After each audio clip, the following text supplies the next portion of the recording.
I'm Margaret Hale, 61 years old, a retired high school teacher from Boston, and a widow for nearly a decade. I thought I had endured enough humiliations in my life, but nothing prepared me for what happened at my son's wedding. The ballroom glowed with crystal chandeliers and polished marble, yet when the maitre d' guided me toward my seat, I was not led to the front with family or even tucked discreetly among cousins. I was shown to a tiny round table pressed against the kitchen doors, where servers rushed in and out with trays of hors d'oeuvres. Every time the doors swung open, a burst of steam and chatter hit my back. Vanessa, the bride, placed a manicured hand on my shoulder and whispered, "This will keep the photographs neat. Hope you understand." Then she floated away in her satin gown, leaving me staring at the chipped paint on the swinging door. For a moment I sat frozen, cheeks burning, wondering if Andrew, my only son, had seen what his bride had done. But his smile was trained on the camera, his arm wrapped around her waist, his eyes oblivious to the mother he'd pushed into the shadows. I looked at the silver-wrapped box I had carried so carefully to the reception. Inside were two things: the deed to a Boston penthouse worth $3 million and a cashier's check for $4 million more. I had imagined them unwrapping it with gasps, surrounded by applause, a grand gesture of love and legacy. Instead, I rose quietly, smoothed my dress, and slipped the box back into my purse. My heart pounded, not from shame anymore, but from clarity. If this was where they wanted me, beside the kitchen door, out of sight, then I knew exactly what I had to do. I walked out of that ballroom, heels clicking against marble, past guests who barely noticed. In that moment, I realized something sharper than grief. Money can buy property, but it cannot purchase respect. And if my own son would not guard my dignity, I would guard it myself. I drove home from the hotel in silence, the silver box heavy in the passenger seat beside me. My phone buzzed again and again. First Andrew, then Vanessa, then an unknown number I assumed was hers. I let it ring, watching their names flash across the screen, until finally I slid the phone into the glove compartment and shut it like a coffin lid. The house was dark when I arrived. The porch light had burned out weeks ago, and I never got around to replacing it. Inside, the living room smelled faintly of cedar from the old chest my husband once built. I set the box on the coffee table and lowered myself into his armchair, the one piece of furniture I'd never been able to give away. For years, I had imagined this night differently. Andrew beaming, me holding a glass of champagne, the family gathered close. Instead, I sat alone, listening to the tick of the clock, wondering when exactly my love had turned into something they could measure in dollars. The doorbell rang. It startled me enough that I clutched the box to my chest before opening the door. Clara stood there, bundled in her wool coat, cheeks red from the night air. She had been my neighbor for 20 years, the kind of friend who notices when you forget your trash day or when your hydrangeas need trimming. "I thought you might need company," she said softly, stepping inside without waiting for an invitation. Her eyes fell to the box on the table. "That's what you meant to give them, isn't it?" I nodded, throat tight. She rested a hand on mine. "Then you did the right thing, taking it back." Her words settled like a stone in still water. For the first time that night, I let myself breathe. But the phone would ring again, and I already knew what they were after. The next morning, sunlight poured through the blinds, but I felt no warmth. My phone lit up with a string of new messages. Vanessa's words were syrupy at first. "We're so sorry for yesterday. Can we meet soon?" Then quickly shifted. "It might be easier if you sign some papers so we can help manage the property." Andrew followed with an email that read more like a business proposal than a son reaching out to his mother. He spoke of consolidating assets, streamlining paperwork, and one phrase that made my chest tighten: power of attorney. I stared at the screen, my hands trembling. It wasn't grief anymore. It was recognition. This wasn't about mending hurt feelings or repairing family bonds. This was about access to me, to what I owned, to what I had quietly saved after years of sacrifice. Clara stopped by with muffins from the bakery down the street. I showed her the messages, each one colder than the last. She shook her head. "Margaret, they're circling you like hawks. Don't wait until they swoop." Her warning echoed through me long after she left. I remembered the way Vanessa had touched my shoulder at the wedding, her voice too sweet, her eyes already searching the room for the next camera angle. That evening, I searched online for a private investigator. One name stood out: Julia Brooks, a retired Boston detective known for her discretion. I dialed the number before doubt could stop me. Her voice was steady, professional. "Tell me what you're afraid of, Mrs. Hale." I told her everything: the kitchen door, the box, the messages. By the time I hung up, she had already promised to start digging. Somewhere in my gut, I knew what she would find, but I also knew I needed proof. 3 days later, Julia arrived at my house carrying a slim folder tucked under her arm. She didn't waste time with small talk.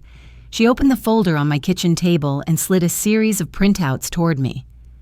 "Credit card debt," she said, tapping the first sheet. "Nearly $80,000 between them. Student loans still unpaid. And here," she placed another paper on top, "records of consultations with a family attorney. They asked about your estate, how to accelerate inheritance.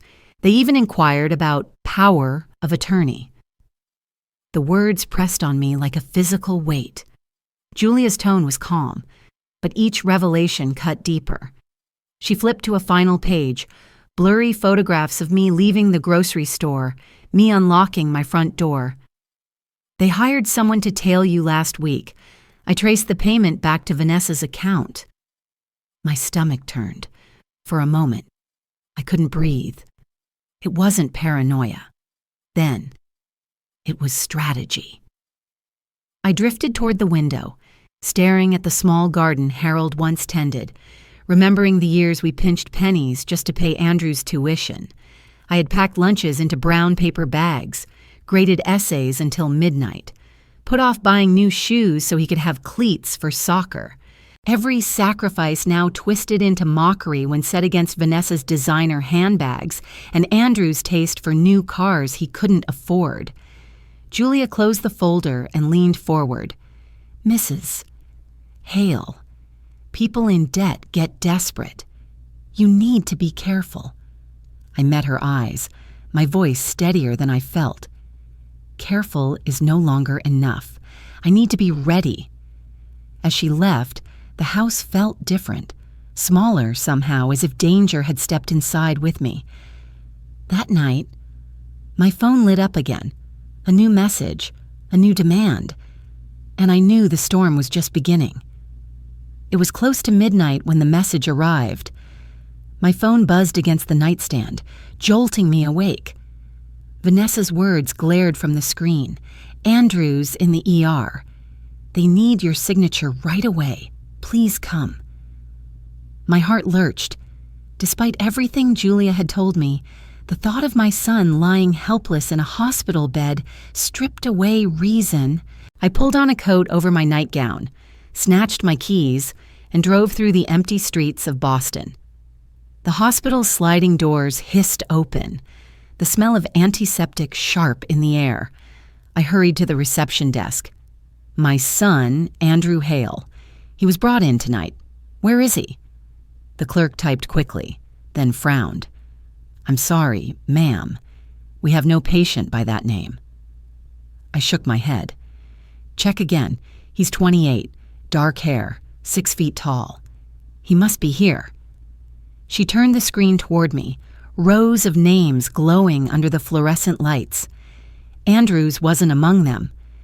The chill that spread through me had nothing to do with the sterile air. I stumbled back, clutching my purse. My phone buzzed again. Another message. Come around to the side entrance.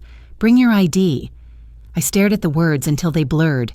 Julia's warning echoed. People in debt get desperate. The truth hit with brutal clarity. Andrew and Vanessa weren't waiting with doctors. They were waiting with papers. I deleted the message without replying, walked back through the lobby and into the night. The drive home felt longer than it should have. Every red light a reminder of how close I'd come to stepping into their trap. By the time I reached my driveway, the fear had hardened into something else. Resolve. They had tried to trick me with my son's life. That meant the rules had changed. The morning after the hospital trick, I packed a single suitcase. I didn't even glance at the photo albums stacked on the shelf or the quilt folded neatly across the sofa. Those belonged to another life, a life I had already outgrown. I locked the front door one last time and placed the keys in an envelope for the realtor. By noon, I was standing in the marble lobby of the penthouse tower overlooking the Charles River. The concierge welcomed me with a practiced smile, unaware of the storm that had carried me here. I rode the elevator to the 22nd floor, the box with the deed clutched to my chest like a shield. When the doors opened, the apartment spread out before me, walls of glass revealing the skyline, sunlight pouring across polished wood floors, the faint hum of the city below. It was everything I had once imagined for Andrew. A place to build a future, to start a family, to live above the noise. Instead, it would be mine. I set my suitcase on the gleaming counter of the open kitchen and placed the keys beside it. The gesture felt ceremonial, as if I were staking a claim not only on the space, but on the years I still had left. For the first time in months, I didn't hear my phone buzzing. I didn't check for messages or apologies. I simply opened the balcony doors, stepped into the crisp air, and let the city stretch out before me. The ache in my chest hadn't vanished, but it had transformed. No longer grief, no longer fear, something steadier, sharper. This penthouse was supposed to be my gift to them. Instead, it would be my sanctuary. And I knew I would never go back. The phone rang late in the evening, the city lights flickering against the glass walls. For a long moment, I considered letting it go to voicemail, but the screen showed Andrew's name, and some part of me still ached to hear his voice. "Mom," he said quickly, almost breathless. "I know things have been tense. I heard something about a gift you planned, and Vanessa and I were scared we'd missed our chance. That's why we acted the way we did." I closed my eyes, pressing the phone tighter to my ear. "Scared of missing a gift," I repeated, the words sour on my tongue. "That's what frightened you? Not losing me, not losing the bond we had, but missing a payday?" He was silent, then softer. "I didn't mean it like that. We're under pressure. You don't understand how hard it is." I looked around the penthouse, the city sprawling like a constellation beneath me. "I understand debt, Andrew. I lived with it for decades, juggling bills while your father was sick, working late nights so you could have a chance. Don't tell me I don't understand pressure." He exhaled sharply, frustration leaking through. "Then what do you want me to say?" "Respect," I answered simply. "Respect is the real inheritance.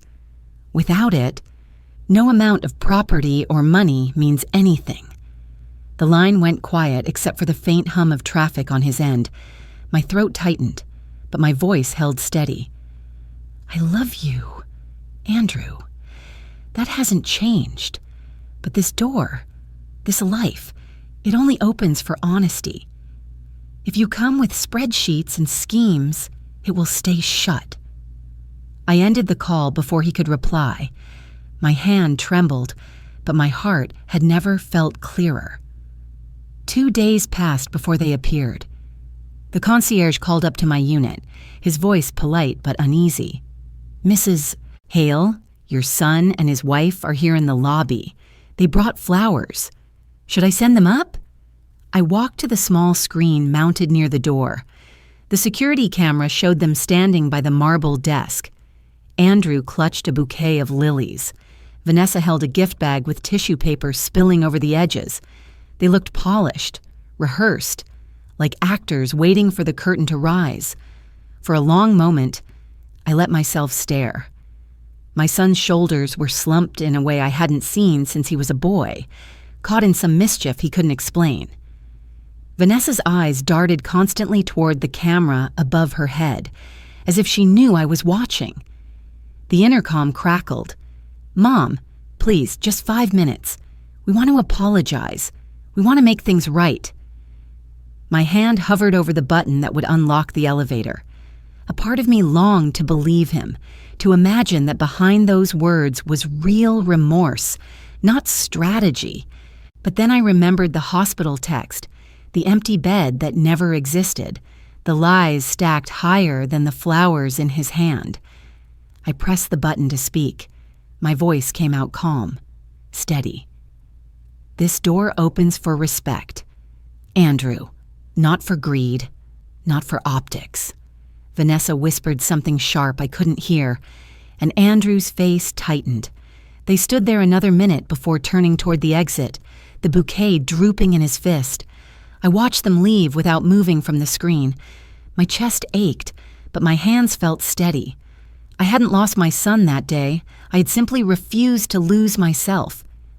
That weekend, Clara arrived with 2 women I had never met before. She didn't ask for permission, just knocked briskly and stepped in, carrying a grocery bag that smelled of garlic and fresh herbs. "Margaret," she said with a grin, "I thought it was time you met Helen and Marjorie." Helen was 72, her silver hair pulled into a bun, eyes sharp despite the cane she leaned on. She had spent decades as a nurse before retiring. Marjorie, 68, had a booming laugh that filled the room, though she confessed later that she lived alone in a small apartment across town after a bitter divorce. We settled into the kitchen together, chopping onions, stirring sauce, setting out dishes. The penthouse, which had felt cavernous and cold, slowly warmed with the hum of conversation and the clatter of pots. As we ate, the stories came. Helen spoke of children who rarely visited, who treated her savings as a future guarantee rather than her hard-earned comfort. Marjorie described siblings who mocked her choices, calling her selfish when she refused to co-sign a loan. I listened, each word striking chords too familiar. For the first time in months, I didn't feel like an isolated mother cast aside at a wedding. I felt part of something, an invisible sisterhood of women who had carried families on their backs only to be dismissed when the carrying was done. Clara raised her glass. "Here's to making our own family," she said. We clinked glasses, the sound bright against the night air drifting in through the balcony doors. I looked around the table at these women, strangers hours ago, and felt a truth settle deep inside me. Family could be chosen, rebuilt, stitched together with respect instead of blood. The following week, I sat in a conference room across from Thomas Reed, a lawyer whose calm voice carried the weight of decades in practice. Papers lay neatly stacked before us, heavy with clauses and signatures. On the top sheet, bold letters read, "The Beacon Fund, Inc." "This will establish your nonprofit," Thomas explained, adjusting his glasses. "We'll file for the EIN, draft bylaws, appoint a board of 3. With your approval, Clara, Helen, and Marjorie can serve as founding members. From there, you'll be free to provide grants, legal clinics, whatever programs you see fit." I traced the letters with my finger. For so long, paperwork had been the battlefield, deeds, checks, Signatures wielded against me like bait. But here, the paper felt different. It wasn't a trap. It was a shield. We discussed details. Micro grants for women cornered by family debt, a helpline staffed by volunteers, partnerships with local legal clinics, practical steps, not just lofty ideas. I wanted this fund to outlive my anger, to become something tangible, something that could not be undone by greed. When the moment came to sign, my hand didn't tremble. I pressed the pen firmly against the page, each stroke an act of reclamation. My voice was steady as I said, "This isn't about revenge. It's about making sure women like us are never left defenseless." Thomas nodded, sliding the papers into a leather folder.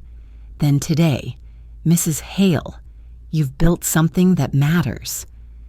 As I left his office, the city bustled around me, but the noise felt distant.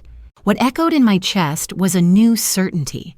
Respect may not be written into family vows, but it could be carved into law, into structure, into paper that could not be ignored. That evening, I sat on the balcony of the penthouse, the city glittering below like a sea of lanterns. The Charles River caught the last traces of daylight, and for the first time in years, I felt no urge to look over my shoulder. The papers were signed. The fund was real. And so was the strength that had carried me here. I thought of Andrew. Somewhere in the city, he was probably telling himself that he had meant well, that desperation excused deception. I wanted to believe he might still grow into the man I had once prayed he'd be. My love for him hadn't vanished. It pulsed quietly, the way a scar still aches when the rain comes.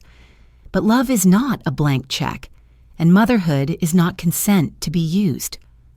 I leaned against the railing, breathing in the night air. Money can build walls, but only respect builds bridges. That was the lesson I wished he had learned at the wedding. Instead, he had shown me another truth.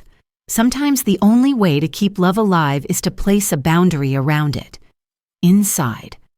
Clara, Helen, and Marjorie clinked glasses in the kitchen, laughter carrying down the hallway. They weren't bound to me by blood or history, yet their presence filled the rooms more fully than any banquet hall ever could. I joined them, lifting my glass high. The crystal chimed, and I felt the sound settle deep in my chest. This wasn't the family I had once imagined, but it was the family I had built. The family that chose me as much as I chose them. As the night stretched on, one truth rose above the city lights. Sometimes the greatest victory isn't winning back what was taken, but having the courage to say no. Thank you for watching.